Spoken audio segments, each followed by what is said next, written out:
Malaysia itu tidak main-main teman-teman ya. Federasi Sepak Bola Malaysia atau FAM telah mengejutkan banyak pihak setelah mengungkapkan rencana besarnya, yaitu akan menaturalisasi sebanyak 37 pemain berdarah campuran Malaysia Argentina ya. Bahkan pelatih timnas mereka sendiri, Peter Klamowski, mengaku shock berat dengan angka itu ya. Bayangkan 37 loh teman-teman ya.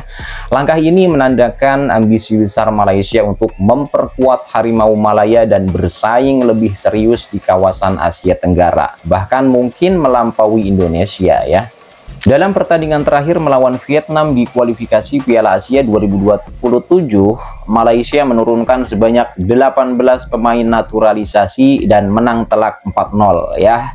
5 diantaranya adalah pemain baru, termasuk 3 dari Argentina ya. Ini bukan sekadar eksperimen teman-teman, tapi ya transformasi total skuad Harimau Malaya. Indonesia yang selama ini dikenal aktif menaturalisasi pemain untuk mendongkrak performa, kini mulai mendapatkan bayangan baru.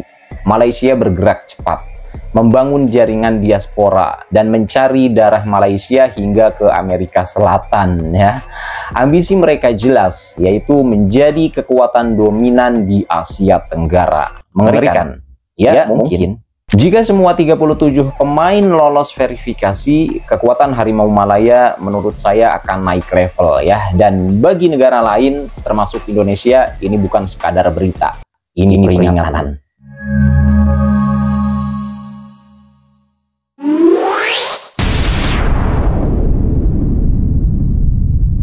Peter Klamowski selaku pelatih kepala timnas Malaysia mengaku shock berat dengan langkah besar Federasi Sepak Bola Malaysia yang kini sedang memproses naturalisasi sebanyak 37 pemain berdarah Argentina.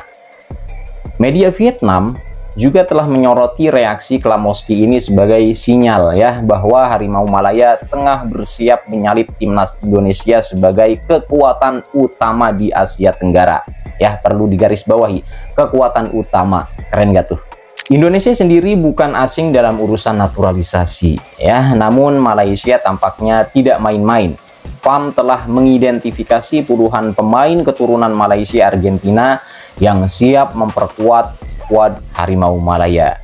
Ini semua dimulai dari kemenangan besar kemarin ya melawan timnas Vietnam. Jadi timnas Harimau Malaya berhasil mengalahkan timnas Vietnam dengan skor 4-0 di kualifikasi Piala Asia 2027, di mana Malaysia menurunkan 18 pemain naturalisasi. Peter Klamowski tak menutupi keterkejutannya ya saat mengetahui besarnya jumlah pemain diaspora potensial. Ini mengapresiasi kerja keras federasi sekaligus menyebut hal ini sebagai buah dari jaringan komunikasi yang luas ya antara manajemen timnas dan juga para pemain keturunan di luar negeri. Saya tidak menyangka jumlahnya sebanyak itu, tapi ini menunjukkan bahwa kami membangun jaringan yang kuat dan membuka peluang bagi siapa saja yang layak dan memiliki keinginan membela Malaysia, ujar Klamowski pada hari Rabu 18 Juni 2025. Jika semua proses verifikasi berjalan mulus, maka Harimau Malaya akan mendapatkan suntikan kekuatan baru ya, langsung dari Amerika Selatan nih teman-teman. Ya, ini bukan hanya mengangkat level permainan mereka saja, tapi juga mempertegas ambisi Malaysia untuk menjadi rival serius negara-negara tetangga, termasuk seperti Vietnam yang akan kembali mereka hadapi pada leg kedua nanti. Dalam pertandingan sebelumnya, Malaysia sudah menurunkan 5 wajah baru hasil naturalisasi, termasuk 3 pemain asal Argentina. Kehadiran mereka langsung memberi dampak nyata di lapangan, terbukti. Kemenangan besar atas Vietnam semakin mempertegas transformasi skuad Harimau Malaya ya. Kini publik pun mulai menyamakan kekuatan mereka dengan Indonesia. Awas lo, hati-hati timnas Indonesia ya. Nih Harimau Malaya nih berubah wajah nih ya. Dua tim yang sama-sama tengah naik daun di kawasan Asia Tenggara. Laporan dari Harian Metro menyebutkan bahwa FAM sedang memverifikasi dokumen keturunan dari para pemain berdarah Argentina tersebut. Bila terbukti memiliki garis keturunan Malaysia melalui kakek atau nenek, maka proses naturalisasi bisa segera dilanjutkan sesuai regulasi FIFA. Jika terbukti memenuhi syarat, mereka berpeluang untuk dinaturalisasi sesuai dengan ketentuan FIFA. Turis Setau pada Rabu 18 Juni 2025. Meski beberapa kalangan menganggap informasi ini masih bersifat spekulatif, berbagai unggahan yang ramai di media sosial sejak awal Juni memperkuat indikasi bahwa FAM tengah menjalankan proyek besar, ya. Proyek untuk apa? Untuk menjaring talenta diaspora Malaysia dari berbagai penjuru dunia. Dari semua yang saya sampaikan tadi, ada pelajaran penting yang bisa kita ambil nih teman-teman, ya, yaitu kesuksesan.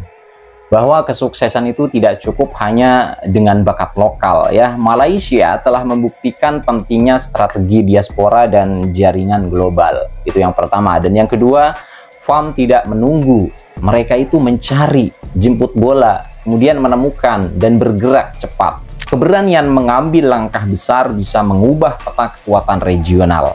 Negara-negara ASEAN termasuk Indonesia ya harus menyadari bahwa kompetitor kini tak hanya kuat secara teknis, tapi juga cerdas dalam rekrutmen pemain, ya. Pelatih Malaysia sendiri terkejut, artinya FAM bekerja dalam senyap tapi efisien, ya. Kecepatan dan komitmen adalah kunci sukses. Dan negara yang ingin maju harus punya semangat bersaing tinggi, bukan hanya di lapangan, tapi juga ya dalam manajemen dan visi besar. Itulah pelajaran yang dapat kita ambil dari ocehan saya tadi, ya.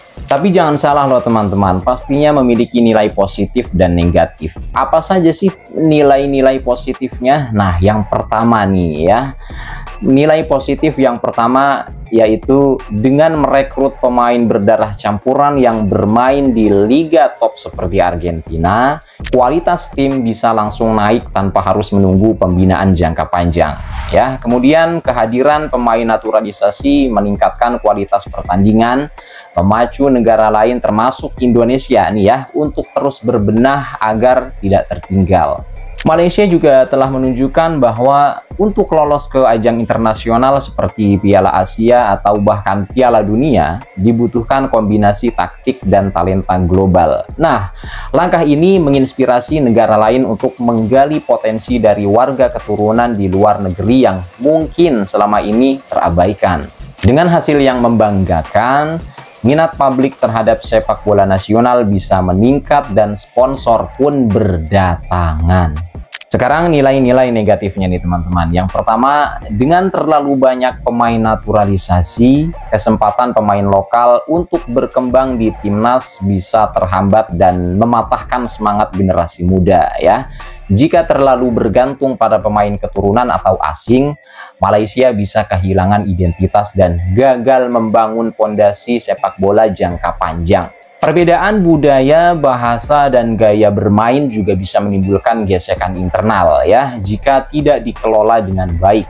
Beberapa pihak mungkin mempertanyakan loyalitas para pemain naturalisasi, apalagi jika mereka itu tak punya keterikatan emosional yang kuat dengan negara. Jika para pemain naturalisasi gagal memenuhi ekspektasi, maka Federasi Sepak Bola Malaysia bisa dikritik habis-habisan karena dianggap membuang biaya dan merusak sistem. Oke teman-teman, itu saja hal-hal yang dapat saya sampaikan. Semoga dapat dipahami dan semoga bermanfaat ya. Selamat beraktivitas kembali dan see you next video.